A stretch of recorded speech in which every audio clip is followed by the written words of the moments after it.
अस्सलाम वालेकुम दोस्तों, मैं हूं मुबश्शिर ख़ान और आप देख रहे हैं मैथमेटिक्स 251। आज हम एक्सरसाइज 7.3 के क्वेश्चन नंबर 11 से बाकी सवालात स्टार्ट करेंगे, जिसमें मोमेंट ऑफ फोर्स की बात की गई है। मोमेंट ऑफ फोर्स क्या चीज़ है, पहले इसकी डेफिनेशन लिख देते हैं। The turning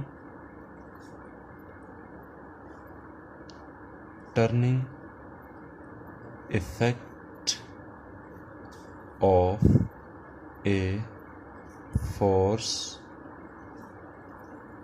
about the point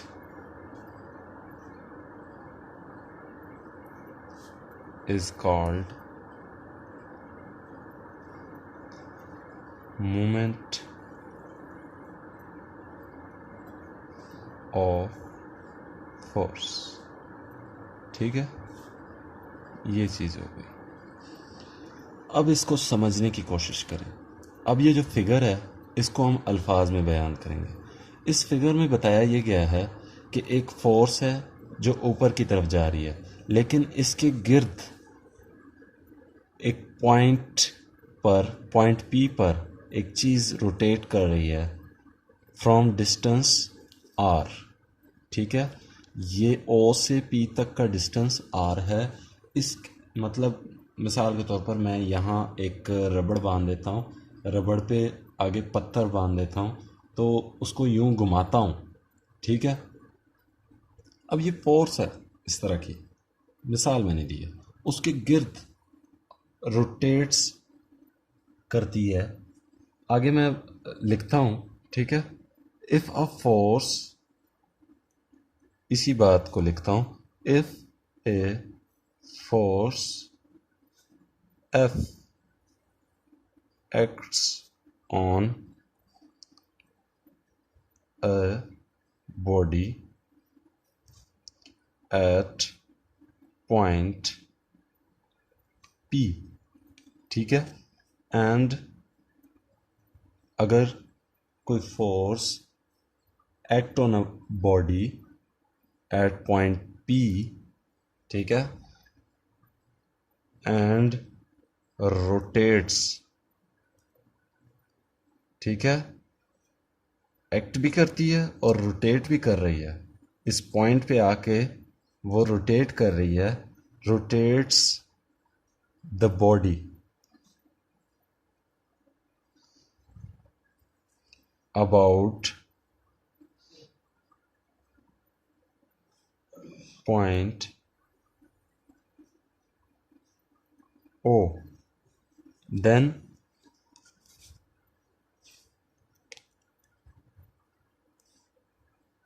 moment of force यानी F about O is। ठीक है, बस इतनी सी डेफिनेशन है इसकी। आपको अगर पेपर में पूछ लिया जाता है तो यहाँ तक आपने डेफिनेशन लिखनी है। The turning effect of a force about the point is called, point P is called, आगे मोमेंट ऑफ फोर्स, और आगे जो फार्मूला लिखना है वो ये है, M is equal to R cross F। ठीक है, ये फार्मूला है बस, और कुछ नहीं है इसमें। यहीं तक इसकी डेफिनेशन। अब जो समझने वाली चीज़ है, फेडरल बोर्ड के स्टूडेंट्स सिर्फ इस चीज़ को समझे। ठीक है, फिज़िक्स में आपने इस चीज़ को समझा होगा, अगर नहीं भी समझा तो ये आपकी डेफिनेशन है। फेडरल बोर्ड में डेफिनेशन मैथ में नहीं पूछी जाती, लेकिन रावलपिंडी बोर्ड में अक्सर जो हैं पेपर बनाने वाले एग्जामिनर्स ये सवाल पूछ लेते हैं, define the moment of force with formula या कुछ और। तो ये एम ही बच्चों को रगड़ा देने के चक्रों में होते हैं। तो स्टार्ट करते हैं क्वेश्चन नंबर 11। क्वेश्चन नंबर 11 में कहा जा रहा है अ फोर्स, यानी फोर्स दी गई है, a force 3i plus 2j minus 4k is applied at point point भी दे दिया गया है 1 -2 और 2। Find the moment of force about the point. अब 2 पॉइंट्स दे दिए गए हैं, उनका कोई नाम ही नहीं है। ठीक है, जब किसी चीज़ का नाम होगा तो तब हम बात करेंगे ना। तो लेट करेंगे, एक पॉइंट है ए, नाम रख देते हैं ए इज इक्वल टू 2, कहाँ गया, बल्कि यहाँ 1 -1 और 2, और दूसरे का नाम हम बी रख देते हैं, जो क्वेश्चन के एंड में दिया गया है वो है 2 -1 और 3। ठीक है, अब आप ये समझें कि जो पॉइंट ए है, एप्लीकेशन ऑफ अ पॉइंट, यानी जिस पे अप्लाइड किया जा रहा है, फोर्स अप्लाइड हो रही है उस पर। ठीक है, ये इस तरह बनेगी इसकी फिगर एफ। ठीक है, ये तो फोर्स हो गई। अब ये पॉइंट ए है, ये अप्लाइड हो रहा है, और ये बी है। ठीक है, अब यहाँ से यहाँ तक का डिस्टेंस आ रहा है, तो अप्लाइड, ये उन्होंने सवाल में भी लिखा हुआ है एट पॉइंट दिस, और उसके बाद तो जो पहली फोर्स है वो ए है और दूसरी फोर्स बी है। ठीक है, इस तरह आप याद रख लें। लेकिन यहाँ आर जब फाइंड आउट करेंगे तो यहाँ का जो सिंबल है, मैंने पीछे आपको पहले भी बता दिया था, जो सिंबल है ये, इससे फिर बी वेक्टर बी टू ए, यानी बी से ए तक का डिस्टेंस, ए से बी का नहीं। ठीक है, तो हमारे पास आर अब फाइंड आउट करेंगे, उसके लिए हमारे पास बी से ए तक का वेक्टर होना लाजमी है, तब जाके हमारे पास डिस्टेंस आर फाइंड आउट होगा। ठीक है, तो अब बी से ए कैसे फाइंड आउट करेंगे। अब ये हमारे पास x1 हो गई, ये y1 हो गई, ये z1 हो गई, और ये x2 y2 z2। अब मैं फार्मूला लिख के आपको कराऊंगा, x2 - x1, क्योंकि सब कुछ उलट पुलट हो गया, plus y2 - y1।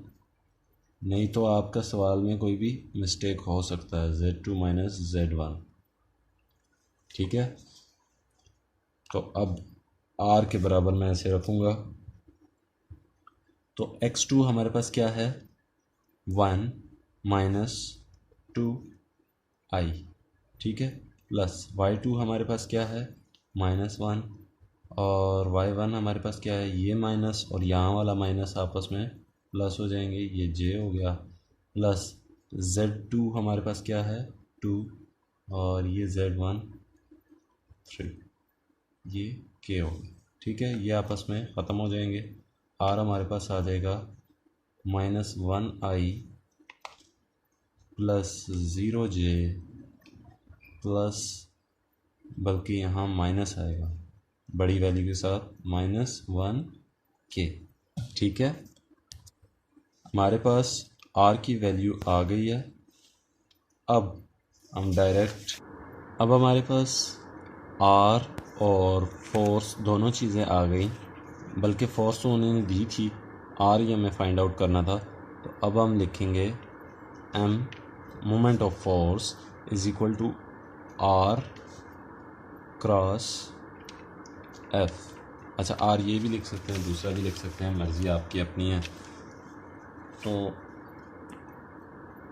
m is equal to r की हमारे पास, अब ये दो चीज़ें हैं, अगर 3 होती तो हम आई जे के नहीं लिखते, 2 चीज़ें हैं जिनका आपस में क्रॉस प्रोडक्ट हो रहा है, तो इसके लिए हमें आई जे के लिखना पड़ रहा है।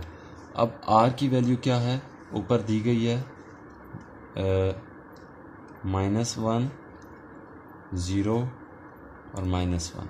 ठीक है, और f की वैल्यू क्या है हमारे पास 3 + 2 -4, ठीक है। अब ये हम लिखेंगे I 0 -4, ये तो 0 ही होगा, और 0 माइनस यहाँ आता है तो वो दूसरा, इसको 2 1 2 -2 आएगा, लेकिन माइनस यहाँ पहले से भी था, एक -2 भी आ जाएगा तो आपस में ये प्लस हो जाएंगे, -j, ठीक है। अब -1 -4 कितना होता है, +4, ठीक है। और माइनस यहाँ पहले से था 3 -1 -3, और यहाँ पहले से भी एक माइनस होता है तो ये आपस में +3 हो जाएगा, प्लस के -1 2 -2 और -0, ठीक है। तो i हमारे पास आया 2i माइनस ये 7j और -2k, ठीक है। ये हमारे पास m की वैल्यू आ गई।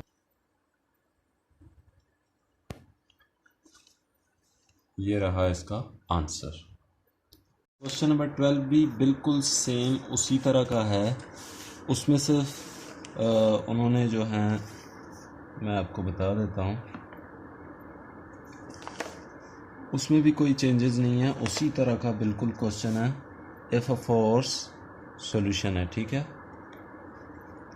एफ फोर्स दी है 4i minus,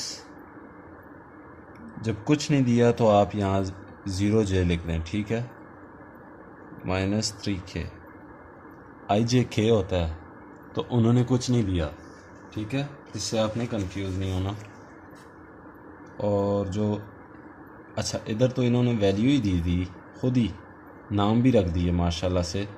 find the moment of force pass through the point A और टू पॉइंट बी, मतलब find the moment of force about the point B, ठीक है। अब उन्होंने पॉइंट ए भी दे दिया, जो कि हमारे पास क्या है 2 -2 और ये 5, और पॉइंट बी भी दे दी है, वो क्या है हमारे पास 1 -3 और 1, ठीक है। कोई भी मुश्किलात नहीं है, सिर्फ आपने डिस्टेंस फाइंड आउट करना है, आर फाइंड आउट करना है, जो कि हमारे पास B to A होगा, ठीक है। मैंने पहले भी बताया था, ये पॉइंट ऑफ एप्लीकेशन या अप्लाइड अबाउट बी, तो इसी तरह वो फिगर इसकी उसी तरह बनेगी। ये बी पॉइंट है और ये ए पॉइंट है, ठीक है। तो यहाँ से यहाँ आना पड़ेगा, तो यहाँ से यहाँ तक का डिस्टेंस क्या है, वो बात यहाँ जैसे पिछला सवाल हमने किया था सेम एज इट इज़ इसी तरह होगा। अच्छा, ये हमारे पास x1 हो गया, ये y1 हो गया, ये z1 हो गया, ये x2 है, ये y2 है और ये z2 है। ये हम क्या करेंगे, x2 माइनस x1 1i, ठीक हो गया, plus y2 minus 2 y2 minus y1, यहाँ प्लस हो जाएगा तो यहाँ 1j हो जाएगा, y2 minus y1 plus 4k हो जाएगा, ठीक है। तो हमारे पास r की वैल्यू आ गई 1i plus 1j plus 4k, ठीक है। अब फोर्स भी आ गई और डिस्टेंस भी फाइंड आउट हो गया, आर की वैल्यू भी आ गई। तो एम हमारे पास क्या होगा, आर क्रॉस एफ। ठीक है, ये हमारे पास एम इज इक्वल टू, अब दो चीज़ें आपस में हो रही हैं, जे के आपस में क्रॉस प्रोडक्ट दो चीज़ों का हो रहा है, इसलिए अगर स्केलर ट्रिपल प्रोडक्ट की बात होती तो यहाँ हम आई जे के हरगिज़ ना लिखते, बल्कि वो जो तीन वैल्यूज़ दी गई होती उन्हीं के वेक्टर्स लिखते। अब आर हमारे पास क्या है, 1 1 4, जबकि फोर्स हमारे पास क्या है, 4 और -3 के दिया था उन्होंने, बीच में 0 आ गया। ठीक है, अब हम आई बाहर रखेंगे, 1 -3 -3, ये 0 हो जाएगा। -j बाहर रखेंगे, 1 -3 और 4 4 16। ठीक है, यहाँ प्लस के, ये 0 1 ये तो 0 हो जाएगा, -4। ठीक है, -3i, ये माइनस माइनस प्लस हो जाएंगे, 16 17 18 19 प्लस, अंदर तो ये वैसे माइनस ही रहेगा। ठीक है, ये देखिए -j -19, ये चीज़ समझाने की कोशिश कर रहा था। और प्लस के भी नहीं रहेगा, बल्कि वैसे लिख देते हैं +k -4। ठीक है, ये 3i + 19j -4k, ये हमारे पास मोमेंट ऑफ फोर्स आ गई। आज तक के लिए इतना ही, इंशाल्लाह बाकी 3 सवाल ही रह गए हैं, उसको करेंगे इंशाल्लाह। मुझे दीजिएगा इजाज़त, अल्लाह हाफिज़।